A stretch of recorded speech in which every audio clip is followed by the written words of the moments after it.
Welcome to the latest edition of Hematology Updates, covering breakthroughs in the past 2 weeks. Brought to you by Lucid Quest.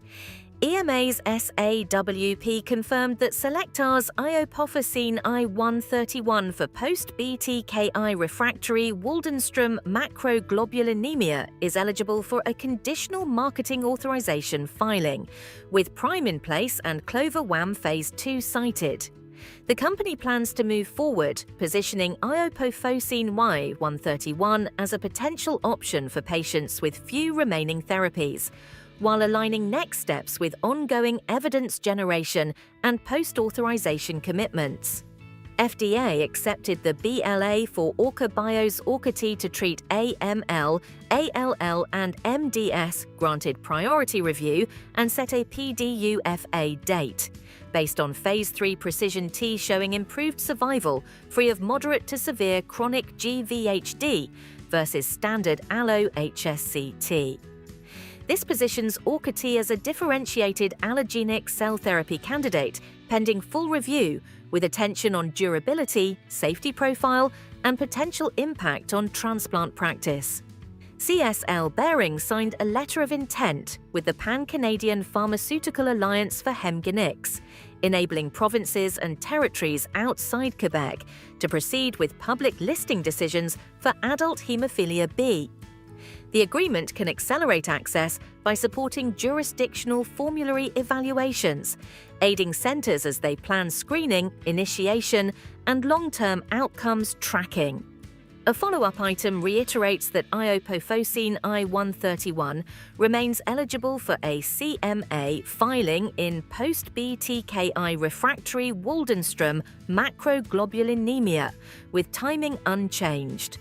The regulatory pathway continues to be aligned with prior scientific advice, reinforcing confidence in the submission strategy and the supporting dataset. A follow-up item reconfirms Orca-T BLA acceptance and priority review with a PUFA date set. The review remains anchored on the Precision-T outcomes, emphasizing survival free of moderate to severe chronic GVHD, and will assess benefit-risk balance alongside established transplant standards.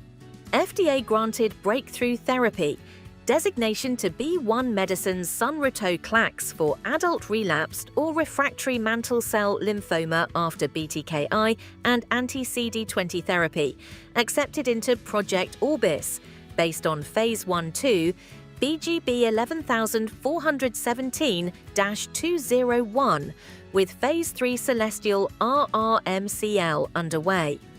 The designation underscores the potential of this BCL2 inhibitor in a high-need setting, focusing development on speed, collaboration, and clearer endpoints.